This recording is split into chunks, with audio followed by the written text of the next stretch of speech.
प्रेक्षकांनो, मालिका खूपच रंजक वळणावरती आता आपल्याला दिसत आहे. लग्नानंतर होईलच प्रेम मालिका आता सुंदर वळणावरती आलेली आहे आणि छानपैकी आता आपल्याला पाहायला मिळाल. रम्या आणि वसू या दोघींची हक्कलपट्टी प्रेक्षकांनो झालेली आहे. म्हणजे प्रकरण तर खूपच चिघळलंय. सगळ्याच गोष्टी अशा पद्धतीने समोर आल्यात की त्याच्यानंतर सगळेच जणांची चिडचिड झाली. पण एका पॉइंटला कुठेतरी रिलाइज झालेला आहे काव्याला की हे सगळं केलंय कोणी. आणि त्याच वेळेला वसू आणि आत्या या दोघींचं नाव आता बाहेर आलेलं आहे. आणि त्यानंतर मालिका आता एका वेगळ्याच वळणावर आले. म्हणजे हा ब्लेम गेम, हे फोटो आणि हे प्रेम या प्रकरणाच्या पलीकडे हे सगळं केलं कोणी, या ह्याच्यावरती ही मालिका येऊन ठेपलेली आहे प्रेक्षकांनो. आणि त्याचमुळे मालिकेमध्ये एक अचानक टर्निंग पॉइंट आणि समजूतदारपणा दाखवत पार्थ आणि नंदिनीने जो काही निर्णय घेतलाय सगळं या एपिसोडमध्ये प्रेक्षकांनो आपण तर पाहिलंय की नंदिनीला सगळ्यात मोठा धक्का बसलाय आणि नंदिनी कोणत्याही बाबतीत हा धक्का पचवू शकत नाहीये. तिला आता समजवत आहे काव्या, पण नंदिनी तिला सांगतेय नाही मी चुकले. खरं सांगायचं तर या प्रकरणामध्ये मीच चुकलेली आहे आणि चुकी माझीच झालेली आहे. आणि त्यानंतर ती पूर्णपणे गळपटून गेलेली आहे. नंदिनी आपल्याला काही हे बोलत नाही म्हटल्यावरती ती आलेली आहे काव्या पार्थकडे. पण पार्थला सुद्धा काहीच कळत नाहीये की काय नक्की प्रकरण आहे. काव्या आता सांगण्याचा आपल्या परीने सर्वतोपरी प्रयत्न करते आहे की जर देशमुख तुमचा माझ्यावरती विश्वास नसेल की मी लग्नानंतर कोणत्याही याच्यामध्ये वेगळ्या पुरुषाचा विचार केलाय तर मी हे घर सोडून जायला तयार आहे. काहीही झालं तरी मी तुमच्या आयुष्यातून पण निघून जाईन. पण मला माझ्याकडे अशा अविश्वासी नजरेने तुम्ही पाहू नका. माझ्याकडे कोणत्याही परिस्थितीमध्ये तुम्ही अशा नजरेने पाहिलेलं मी सहनच करू शकणार नाहीये असं म्हणत ती आता बोलत आहे. आणि बोलता बोलता तिला रडू कोसळले. प्रेक्षकांनो, आता इकडे नंदिनीला प्रश्न पडलेला आहे आणि नंदिनी जीवाच्या इथे आलेली आहे. आणि जीवा सांगतो जे काव्या बोलते आहे तेच खरं आहे, 100% तेच खरं आहे. आणि कोणत्याही परिस्थितीमध्ये मी सुद्धा तुमची फसवणूक करण्याच्या याच्यामध्ये नव्हतो. खरं सांगायचं तर आता मला सुद्धा म्हणजे माझं होतं काव्यावरती प्रेम, पण ज्या परिस्थितीमध्ये लग्न झालं, काव्याने ज्या वेळेला लग्न केलं दादासोबत आणि रागाच्या भरात मी तुमच्याशी लग्न केलं, त्यावरती नंदिनी आता प्रेक्षकांनो खूपच हे झालेली आहे. आणि ती म्हणते रागाच्या भरात तुम्ही माझं आयुष्य बर्बाद करायला निघालात. यावरती तो सांगतो नाही, मी काव्यावरती चिडलो होतो आणि रागाच्या भरात मी केलं तुमच्याशी लग्न. हो मला मान्य आहे त्यावेळेला मी चुकलो, पण त्याच वेळेला त्याच्यानंतर मी कोणतीही माझ्याकडून चूक केलेली नाहीये. मी हे 100% तुम्हाला सांगू इच्छितो की काहीही झालं तरी माझ्याकडून कोणतीही चूक झालेली नाहीये. नंदिनी सांगते चूक तुमची नाही, चूक माझी झाली. प्रेक्षकांनो, नंदिनी कोसळलेली आहे. नंदिनीला काहीच कळत नाहीये. ती एक वेळ आपल्या हाताकडे बघते, एक वेळ सगळ्यांकडे नजर फिरवून बघते. आता इकडे पार्थ आलेला आहे जीवाकडे. जीवा त्याला समजवतोय, दादा ऐक ना, खरंच मी काही तुला फसवलेलं नाहीये. यावरती तो म्हणतो काय रे, म्हणजे या तर आहेत ना, या दोघी जणी सुद्धा बाहेरून आलेल्या आहेत. त्यांचं आणि आपली ओळख साधारण वर्षभराची, पण तू माझ्यासोबत आयुष्यभराचा माझा भाऊ म्हणून माझ्या सोबतीला पाठीला पाठ राखून आला होतास ना, मग तू का हे सगळं माझ्यासोबत केलंस, का माझ्यासोबत असा वागलास. यावरती जीवा सांगतोय दादा तू ऐक ना, मी जे काही सांगतोय ते ऐक. ज्या वेळेला भर मंडपामध्ये मी जिच्यावरती प्रेम करत होतो तिला तू माझ्यापासून दूर घेऊन गेलास, मग यापेक्षा जास्त माझ्याकडून काय तू अपेक्षा करतोस त्यावेळेला मी करेन. त्यावेळेला पार्थ म्हणतो मग तू मला तेव्हाच का नाही सांगितलंस. त्यावरती तो सांगतो मुळातच मी गेलेलो नंदिनीला शोधण्यासाठी. मला कुठे माहिती होतं हे सगळं काय चाललंय ते. आणि ज्या वेळेला समोर आलो तर समोरचं दृश्य बघून मी पूर्णपणे गडबडून गेलो होतो आणि त्यानंतर मला काहीच कळलं नाही. प्रेक्षकांनो, पार्थला फ्लॅशबॅक मध्ये आठवतं की जे काही जीवा बोलतोय ते बरोबर. आणि त्याच वेळेला काव्या सुद्धा नंदिनीकडे येते आणि ती नंदिनीला सांगायला लागते बरोबर बोलतायत जीवा.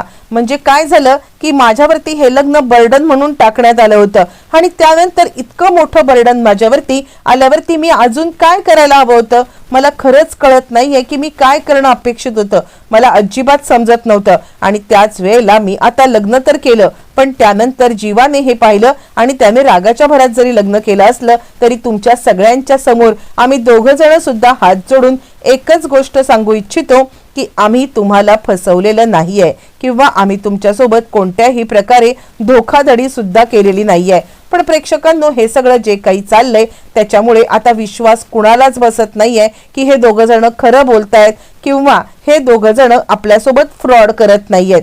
आणि त्याचवरती मग आता लगेचच काव्या येते आणि ठीक आहे देशमुख, मी तुम्हाला बोलले होते की जर का तुम्हाला माझ्यावरती विश्वासच नाहीये तर मात्र मी तुमच्यासोबत अजिबात थांबणार नाहीये.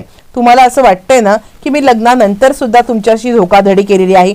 ठीक आहे, मग मी हे तुम्हाला सोडून जायला तयार आहे.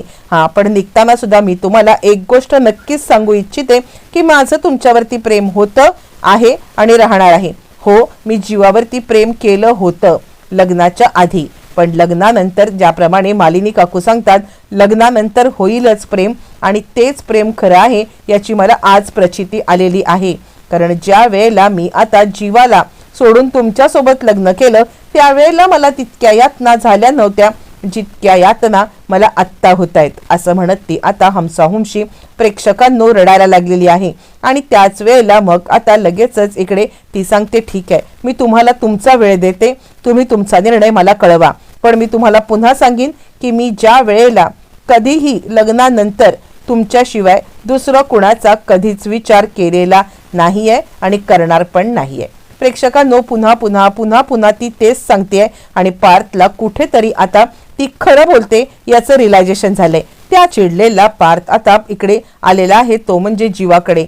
का हे सगळं केलंस? त्याच वेळेला का नाही तू आम्हाला सांगितलंस? इतकं मोठं सॅक्रिफाईस माझ्यासाठी करून मला अशी हीन दर्जाची आत्ता जी मला वाटते ना ते मी तुला सांगू शकत नाहीये की हीन दर्जाची मला किती हे आता वाटते ते.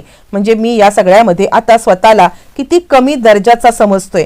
यावरती तो म्हणतो, दादा तू माझं म्हणणं तरी ऐक आणि सध्या आता तू फक्त आणि फक्त तुझ्या ह्याच्यावरती कर, मी तुला सांगतोय ना. प्रेक्षक आता आपली काव्या घरी आली, बॅगा वगैरे भरल्यात आणि तिने दिलेल्याप्रमाणे ती जायला पण नाही. इकडे आता लगेचच नंदिनी सुद्धा सांगते, काव्या हे घर सोडून चाललेली आहे, मी पण या घरात नाही राहू शकत.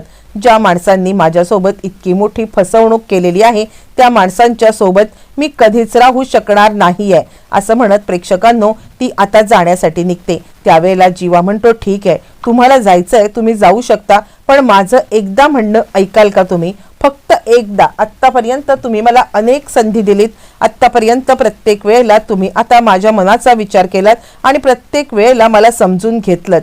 तर मला तुम्हाला आता तेच सांगायचंय, ही एकच संधी द्या, मी सुद्धा तुम्हाला एक्सप्लेन करेन. असं म्हटल्यावरती ती म्हणते, नाही आता मला खरंच काही ऐकायचं नाहीये. यावरती ती सांगते, मी सुद्धा घर सोडून निघून जाते. त्यावरती जीवा सांगतो, ठीक आहे, तुम्ही जर का घर सोडून निघून गेलात ना तर मला ह्या जगात राहायचाच अधिकार नाहीये. खरं सांगायचं तर आता म्हणजे मी या सगळ्या धक्क्यातून सावरलो कारण तुम्ही माझ्या सोबत होतात, पण आत्ता माझ्या सोबत कोणीच नाहीये. जर तुम्ही निघून गेलात जा, पण आता मी सावरणार नाही. त्यावरती नंदिनी काव्याकडे येते, काय चाललंय तुझं? काय केलंस? काय मिळवलंस हे सगळं करून? तू ज्या वेळेला लग्न होत होतं तेव्हा तरी तू बोलायचं होतंस, तू जीवाकडे ऑप्शन नव्हता, तुझ्याकडे लग्न थांबवायचा ऑप्शन होता ना. मग हे सगळं का केलंस म्हणत ती स्वतःला मारते, तिला मारते, खूप त्रागा करते. आणि त्याच वेळेला तिच्या लक्षात एक गोष्ट आलेली आहे, ती प्रोजेक्टकडे पाहते आणि हे पिक्चर ह्याच्यात टाकले कोणी? आणि त्याच वेळेला सगळ्यांच्याच डोक्यामध्ये प्रेक्षकांनो हा विचार घुमत चाललेला आहे की हे पिक्चर टाकले तरी कोणी? काय नक्की गडबड झाले? हा विचार ज्या वेळेला करत असताना इकडे पार्थला नंदिनी सांगायला लागते, मला कळत नाहीये हा सगळा प्रकार समोर आला कसा? आणि त्यावेळेला त्याच्या सुद्धा डोक्यामध्ये विचारांचं चक्र प्रेक्षकांनो गोल गोल घुमायला लागलेला आहे. तो सुद्धा विचार करतोय, बरोबर आहे, नंदिनी जे काही बोलतायत ते अगदी बरोबर आहे, मला सुद्धा हा विचार करायलाच पाहिजे. म्हणजे आता जर का मी या सगळ्यामध्ये नीट विचार केला तर हे फोटो आले कुठून? आणि म्हणून ते आता पिहूकडे वळलेले आहे आणि हे सगळं पिहूने अरेंज केलं होतं ना, असं तो नंदिनीला म्हणतोय. त्यावरती आता इकडे लगेचच सांगायला लागते ती म्हणजे नंदिनी, हो पिहू बाळा तू सांग बरं मला. यावरती काव्या आता आलेली आहे. देशमुख काय विचार केलात तुम्ही? मला एक संधी देताय का तुम्ही? यावरती आता मात्र त्याच्याकडे काही उत्तर नाहीये, तो जरा शांतच बसलेला आहे. आणि आता थांब, मला आधी सगळं प्रकरण काय आहे हे कळू दे. कोण अशी व्यक्ती आहे की ज्या व्यक्तीला आता इकडे आपल्या घरातली शांतता भंग करायची होती ते सुद्धा मला जाणून घ्यायलाच पाहिजे, असं म्हणत तो आता पूर्णपणे त्या झोनमध्ये गेलाय सत्य शोधण्याचा.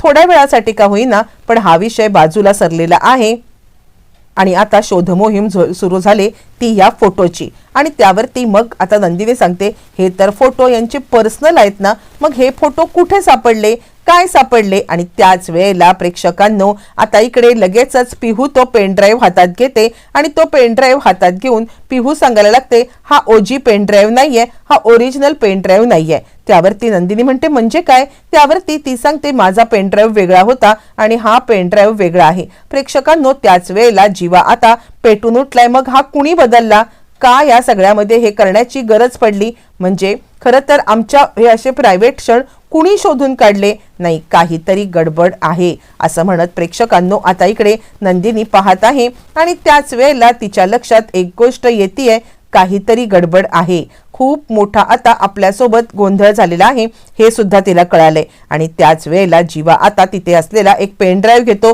जो आता या दोघींच्या पायाखाली पडले आणि जीवा तो पेनड्राईव्ह देतो तो म्हणजे पार्थकडे. ज्या वेळेला पार्थकडे जीवाने तो पेनड्राईव्ह दिलेला आहे त्यावेळेला पार्थ आता चांगलाच चिडलाय, रागारागात धावून गेलाय त्या दोघींच्या वरती. हा पेनड्राईव्ह तू रम्या चेंज केलास, रम्या मी इतके दिवस तुला समजावून सांगतच होतो पण तुला काही ऐकायचंच नाहीये, तुला माझं म्हणणंच ऐकायचं नाहीये. ठीक आहे, जर हे असं असेल ना तुला आत्ता पोलिसांच्या ताब्यात मी देतो. प्रेक्षकांनो असं म्हणत तो रम्याच्या अंगावरती धावून गेलाय. वसू म्हणते काय केलंय हे सगळं, तिने काय केलंय, उगाचच तिच्या अंगावरती धावायची काही गरज नाहीये. यावरती तो म्हणतो नाही खरं नाहीये, तिच्या अंगावरती धावण्याची गरजच नाहीये काकू, वेळीच जर का तू तिला सुधारलं असतंस ना तर ही वेळ आलीच नसती. का हे सगळं करण्याची गरज पडली तुम्हाला, आणि हे सगळं तुम्हीच केलेलं आहे, 100% मला समजलेलं आहे. प्रेक्षकांनो हे सगळं बोलल्यावरती आता मात्र या दोघी जणी घाबरल्यात. चिडलेला पार्थ त्यांच्या अंगावरती धावून गेलाय आणि त्याच वेळेला पार्थला आठवण झालेली आहे की आपल्याला धमकी देऊन इकडून आता किंवा आपल्याला बोलून निघून गेलेली आहे ती म्हणजे लगेचच तिकडून काव्या घर सोडून जायला प्रेक्षकांनो निघालेली आहे. ज्या वेळेला काव्या घर सोडून जायला निघाले आणि त्याच वेळेला तो तिला थांबवायला आणि आता काव्या सांगते, नाही देशमुख तुमचा माझ्यावरती विश्वास नाहीये ना, तर मी इकडे अजिबात थांबणार नाहीये, मला अजिबात थांबायचं नाहीये. त्यावरती तो सांगतो थांबा, जे काही आहे त्याचा सोक्षमोक्ष तर मी लावणार आहे पण अशा पद्धतीने मी तुम्हाला जाऊ देणार नाहीये.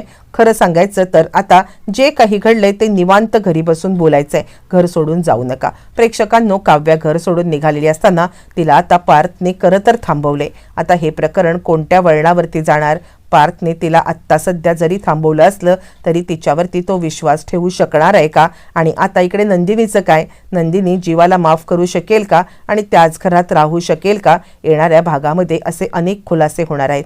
मालिकांचे असेच अपकमिंग ट्विस्ट जाणून घेण्यासाठी चॅनलला आजच सबस्क्राईब करा.